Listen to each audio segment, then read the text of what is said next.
오늘 말씀의 제목은 하나님의 살아계심이 됩니다. 설교 제목이 하나님의 살아계심입니다. 너무나 당연하고 또 이것으로 설교를 한다는 것이 어떤 면에서 좀 이상할지도 모릅니다.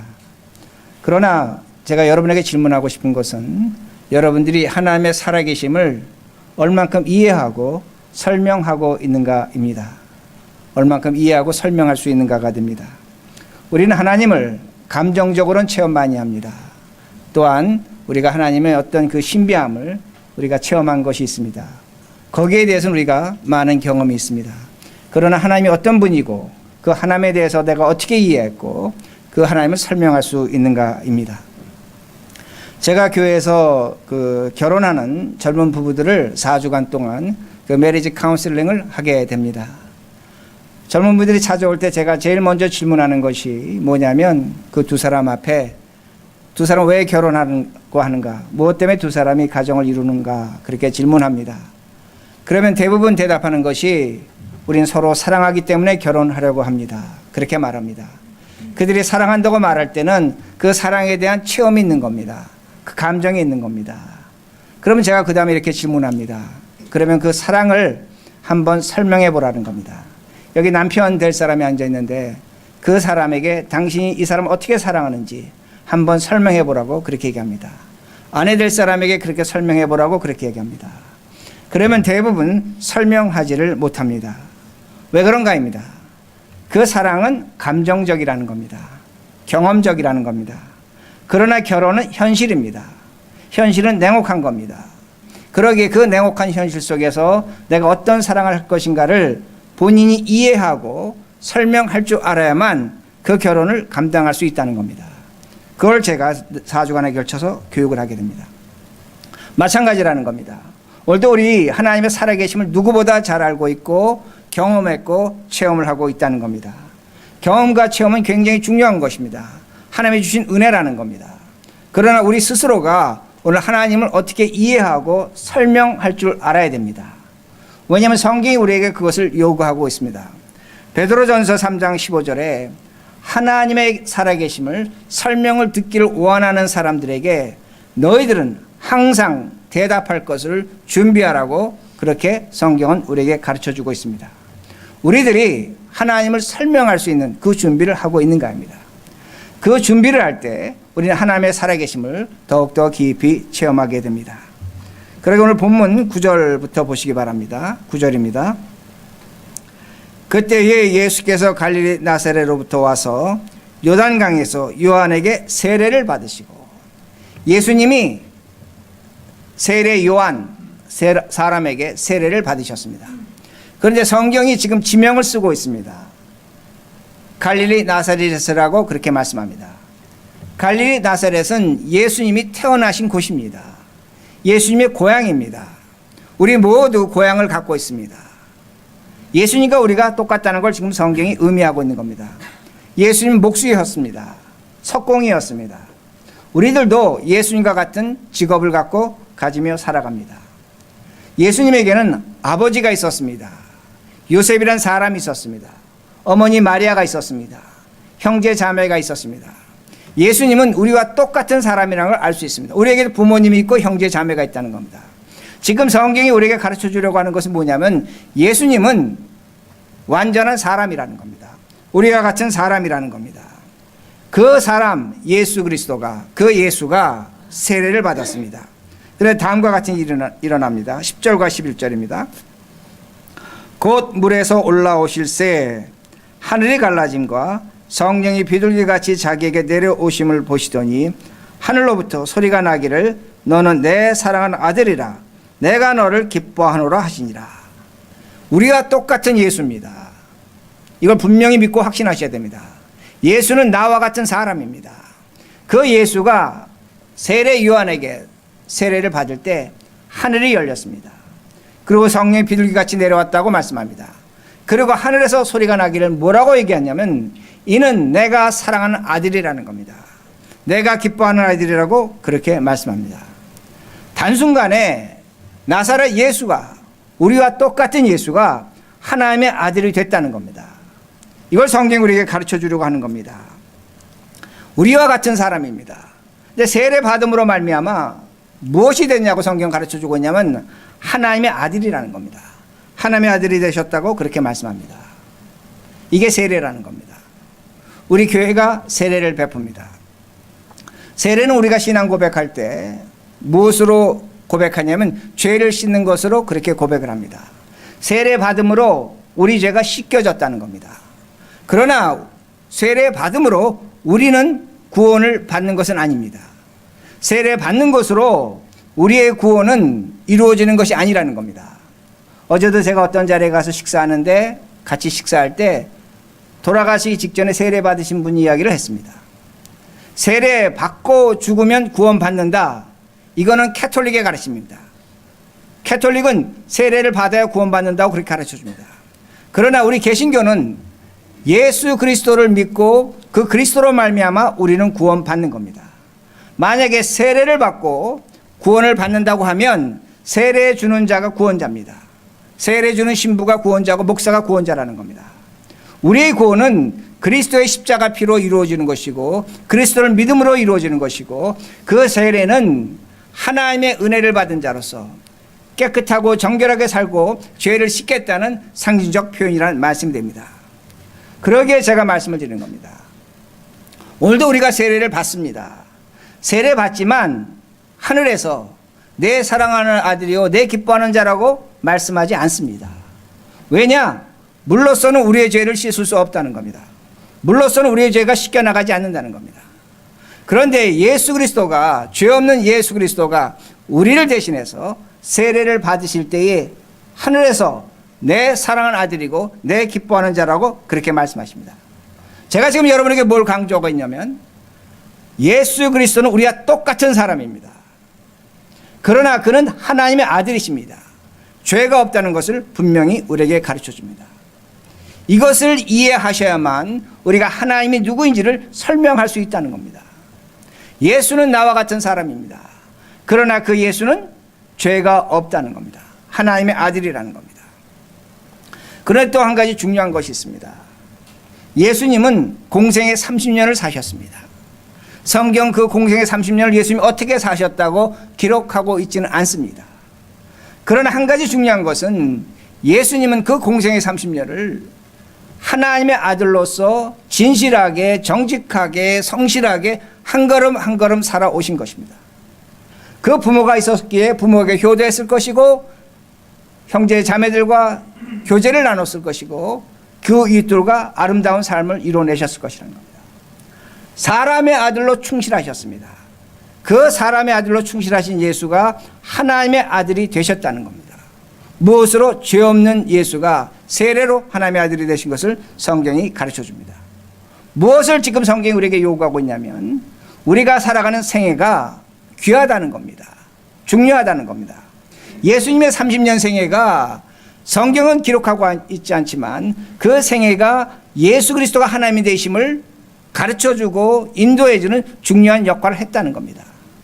그러기에 우리가 이 땅에서 어떻게 삶을 살아야 되는가입니다. 제가 이렇게 예를 듭니다. 흑인 고등학생이 한 사람이 있었습니다. 그가 여름방학 때 코카콜라 회사에 그 아르바이트로 취직을 했습니다.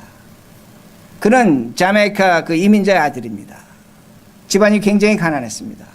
학교에서 성적도 좋지 않았습니다. 그런데 우연하게 코카콜라 회사에서 그 로딩덕에 그 짐 실어주는데 그 청소부였습니다. 당시엔 콜라를 유리로 만들었습니다. 유리에 담았습니다. 그러니까 잘 깨지는 겁니다. 여러분 아시겠지만 콜라가 한번 엉겨 붙으면 설탕 덩어리이기 때문에 잘 지워지지 않습니다. 즉각 닦아야 되는 겁니다. 근데 이 학생이 열심히 닦았습니다. 근데 거기 있는 백인들이 인종차별하느냐고 때로는 의도적으로 콜라를 깨뜨리기도 합니다. 아주 열심히 일을 했습니다. 근데 그걸 누가 눈여겨봤냐면 매니저 한 사람이 눈여겨봤습니다. 잘 살펴본 겁니다. 그 방학이 끝나고 돌아갔습니다. 다음에 여름방학 때 다시 코카콜라에서 아르바이트를 신청했습니다. 내가 청소를 하겠다는 겁니다. 근데 매니저가 너 청소하지 말아라. 콜라를 담는 기계가 있습니다. 그 기계 앞에서 콜라를 담으라는 겁니다. 그 일을 했습니다. 그런데 얼마 있지 않아서 그 콜라 담는 그 기계실의 부책임자가 됐습니다. 그리고 그가 돈이 없었기 때문에 시립대학을 갔습니다. ROTC를 했습니다. 장교가 됐습니다. 장군이 됐습니다. 그리고 가장 이른 나이에 미국 합참의장이 됐습니다. 그리고 흑인으로서 최초로 미국 국무장관이 됐습니다. 여러분 아실 겁니다. 콜린 파월입니다. 자, 우리는 콜린 파월을 볼 때 미국의 국무장관으로 그렇게 생각합니다. 그러나 그 국무장관이 되기 위해서 그가 시작한 것은 청소부였다는 겁니다. 콜라 치우는 청소부였다는 겁니다. 거기서 시작된 겁니다. 예수님의 일생도 마찬가지입니다. 우리는 자꾸만 성경을 어떻게 해석하려고 하냐면 세례 받음으로 하나님의 아들이 되신 거 분명히 맞습니다. 그러나 예수님의 30년의 공생애가 성경은 침묵하고 있지만 사람의 아들로서 사람으로서 진실하게 정직하게 충실하게 사신 겁니다. 그러게 하나님의 아들이 되셨다는 겁니다. 우리 신앙에서 감정은 굉장히 중요한 겁니다. 체험도 중요한 요소라는 겁니다. 그러나 우리들이 오늘도 이 세상에서 한 사람으로서 한 시민으로서 한 교인으로서 정직하게 신실하게 의롭게 살아간다면 우리는 하나님이 누구인지를 이해하게 된다는 겁니다. 오늘 우리 신앙의 문제는 뭐냐면 그걸 뛰어넘습니다. 중간 과정을 생략합니다. 체험하고 경험하고 느끼면 신앙으로 이야기한다는 겁니다. 저는 그걸 인정합니다. 그러나 우리들이 하나님을 설명하려고 하면 오늘 내가 내 삶 속에서 어떻게 살아가고 무엇을 하고 어떻게 행동하는가를 분명히 깊이 생각하셔야 됩니다. 그래야만 하나님이 누구신지를 경험할 수 있다는 겁니다. 동시에 설명을 하게 됩니다. 11절 보시기 바랍니다. 하늘로부터 소리가 나기를 너는 내 사랑하는 아들이라 내가 너를 기뻐하노라 하시니라. 성경은 예수님이 하나님의 아들이라고 하늘이 인정하십니다. 예수님은 하나님이십니다. 하나님의 아들이십니다. 그런데 하나님이 너무나 비정하십니다. 너무나 혹독한 벌을 주십니다. 12절 성령이 곧 예수를 어디로? 광야로 몰아내신지라. 성령이 예수를 이렇게 합니다. 예수입니다. 사람입니다. 다시 성경 우리에게 가르쳐주는 게 뭐냐면 하나님의 아들이지만 인간 예수를 광야로 몰아냈다는 겁니다. 광야로 몰아냈다는 겁니다. 광야로 몰아냈다는 것을 제가 NASB 영어 번역을 보면 Immediately the Spirit impelled him. impelled him. 이 말씀은 헬라 의미로 뭐냐면 멱살을 잡고 내동댕이 친 겁니다. 좀 전까지는 하나님의 아들입니다. 하나님이 되십니다. 그러나 성령께서 그 예수를 멱살을 잡고 광야로 집어 던지는 겁니다. impelled him입니다. 던져버렸다는 겁니다. 사람도 이렇게 하지 않습니다. 그런데 지금 성령께서 예수를 광야로 그렇게 버리셨다는 겁니다. 성경에 보면 이와 유사한 사건이 있습니다. 우리가 창세기를 보면 하나님께서 아담을 만드십니다. 그리고 심히 기뻐하셨습니다. 마치 무엇과 같으냐? 예수님이 세례 받으실 때 내 사랑하는 아들이요 내가 기뻐하는 자라고 하는 것과 똑같습니다. 그런데 아담이 죄를 짓습니다. 그 에덴 동산으로부터 바로 쫓겨납니다. 그런데 문제가 있습니다. 예수님은 죄가 없습니다. 죄가 없는 분인데 광야로 쫓아낸 겁니다. 던져버린 겁니다. 누가? 하나님이 그렇게 하셨다는 겁니다. 그러므로 제가 여러분에게 말씀드립니다. 하나님은 죄 없는 예수를 광야로 던져버리십니다. 그러므로 말미암아 오늘도 우리들 죄인들 하나님이 광야로 던져버리는 건 지극히 당연하다는 겁니다. 오늘 우리의 불만은 뭐냐면 하나님 왜 나를 광야로 던져버리셨습니까? 왜 나에게 이런 어려움을 주십니까? 왜 내 직장과 가정과 사업과 자녀에서 이 어려움을 당하게 됩니까? 내가 뭘 잘못했습니까? 우린 그렇게 대들고 따집니다. 그러나 성경은 가르쳐줍니다. 죄 없는 예수를 광야로 던져버렸다는 겁니다. 우리를 하나님께서 광야로 던지는 건 지극히 당연하다는 것을 분명히 알 수 있습니다. 우리가 살아가는 세상 광야 같은 세상입니다. 미국의 대통령이 트럼프입니다. 이젠 분명해졌습니다. 트럼프는 이민자와 소수자의 대통령이 아닌 것은 거의 확실합니다. 이제는 우리가 이민자로 살아가는 것이 점차로 어려워지고 있습니다.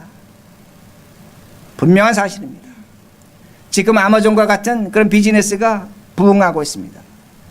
30년 전만 해도 미국 와서 돈 몇만 불 갖고 있었으면 비즈니스 할 수 있었습니다. 이제는 몇만 불이나 몇십만 불, 돈 100만 불 가져도 비즈니스 못 합니다. 우리의 자녀들이 직장을 갔습니다. 직장을 갔지만 그 직업의 라이프 스팬이 긴가입니다.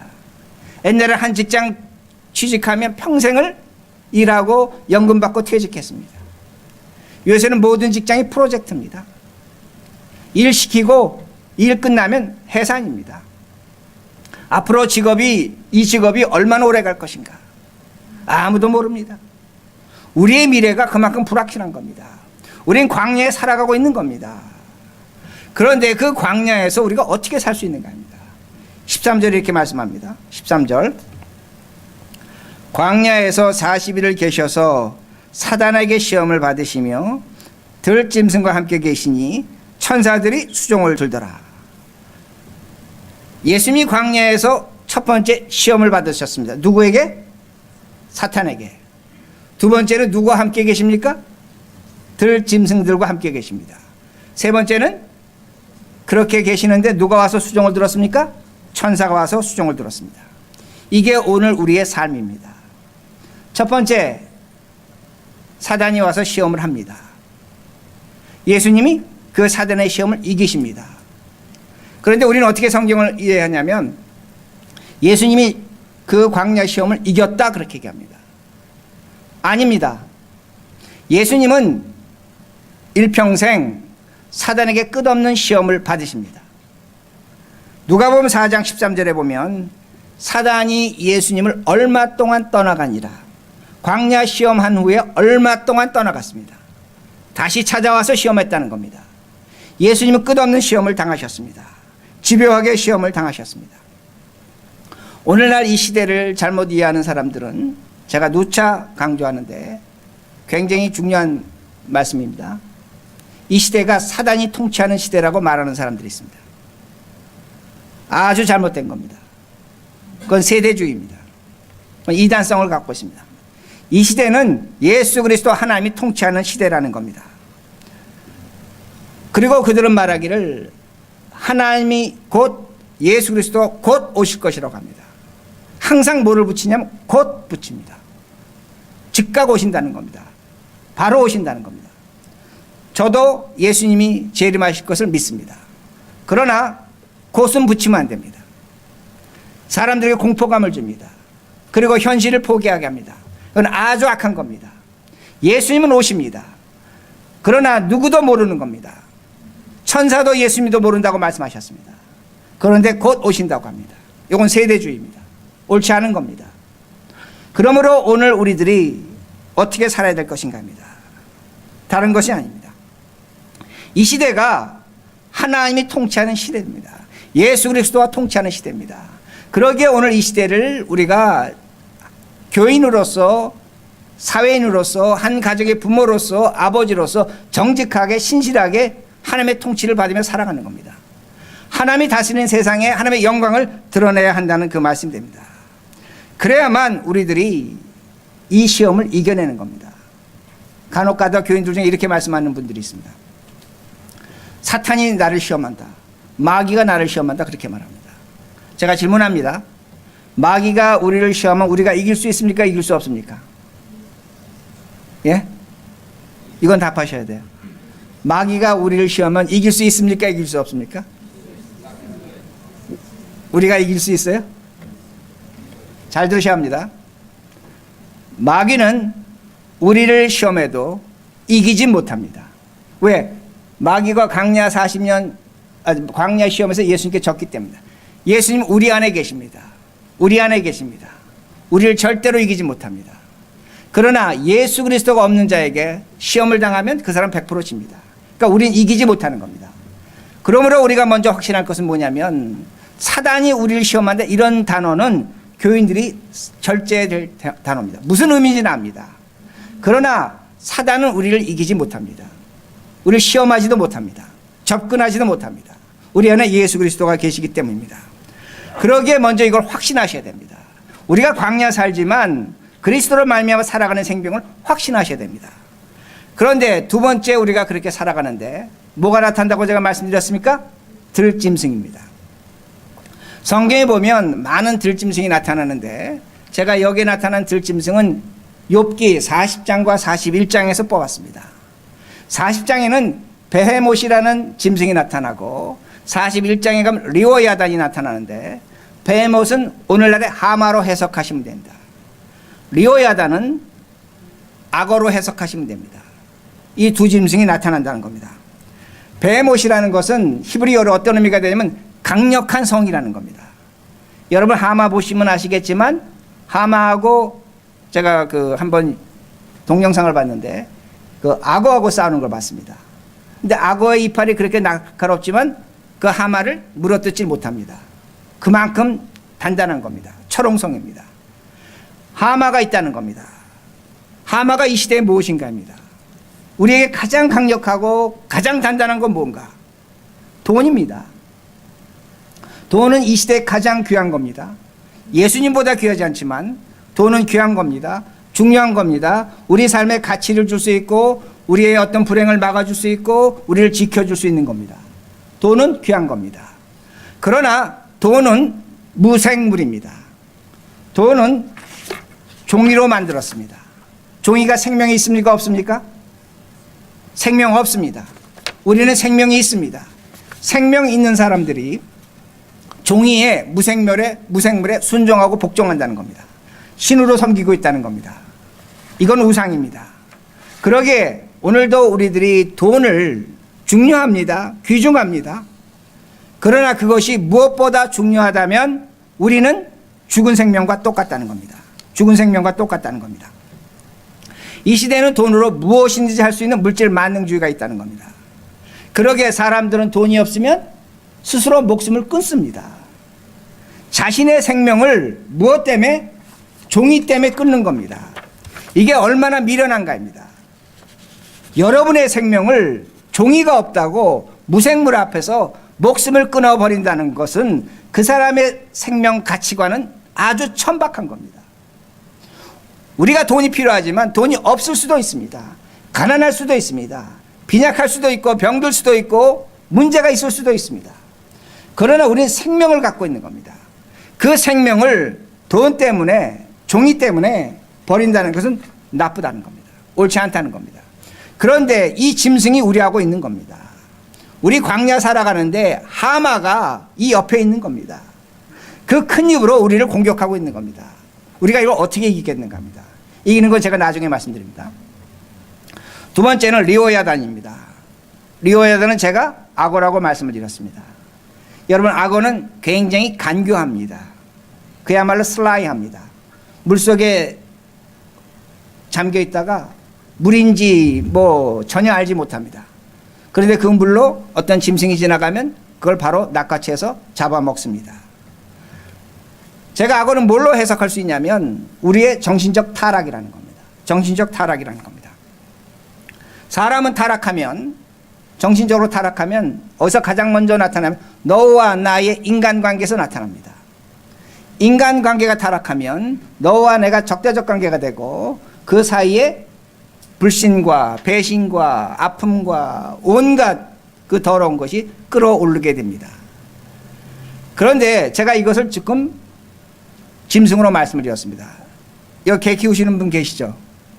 애완견 키우시는 분 계실 텐데 제가 개가 나쁘다는 것이 아닙니다.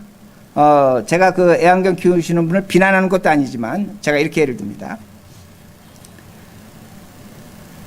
오늘날 많은 사람들은 개는 사랑하는데 사람은 사랑하지 않는 것 같습니다.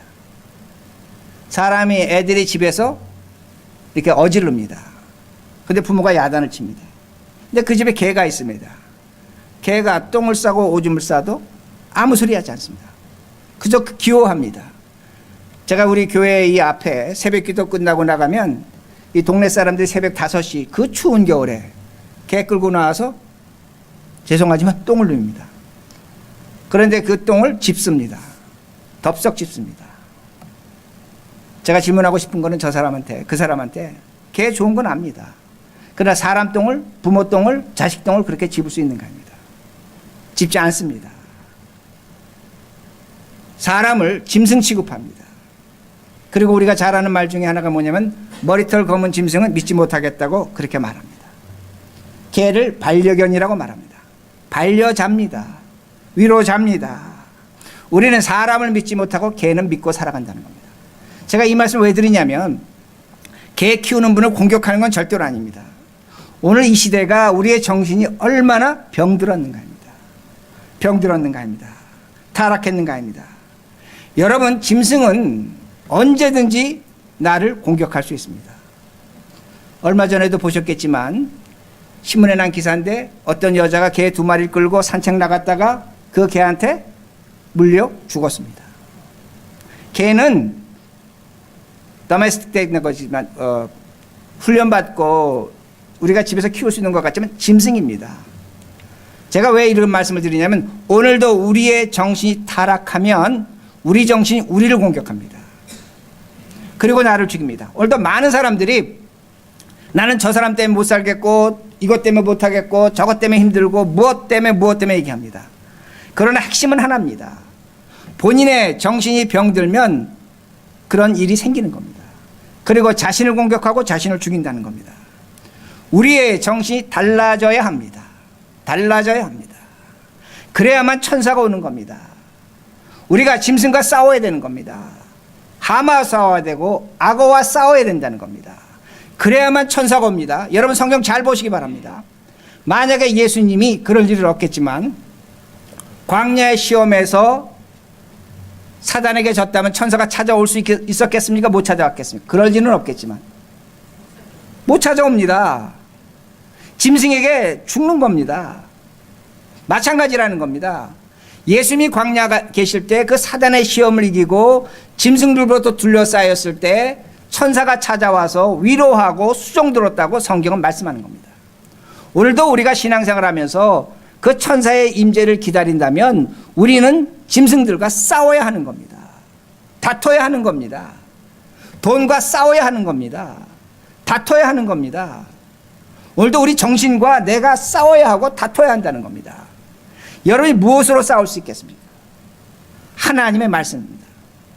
제가 항상 이 말씀하며 사족을 나누는데 하나님의 말씀 그러면 여러분들은 뭐 특별한 것이 없을까? 왜 또 하나님의 말씀입니까? 아닙니다. 하나님의 말씀으로 싸우셔야만 여러분은 천사가 와서 수종을 든다는 겁니다. 가장 지혜로운 방법이라는 겁니다. 하나님의 말씀으로 싸우면 우리들의 간증입니다. 하나님이 싸우고 계신다는 걸 보게 됩니다. 아멘. 하나님의 말씀대로 내가 짐승들과 싸우면 하나님이 이미 싸우고 계신다는 것을 보게 된다는 겁니다.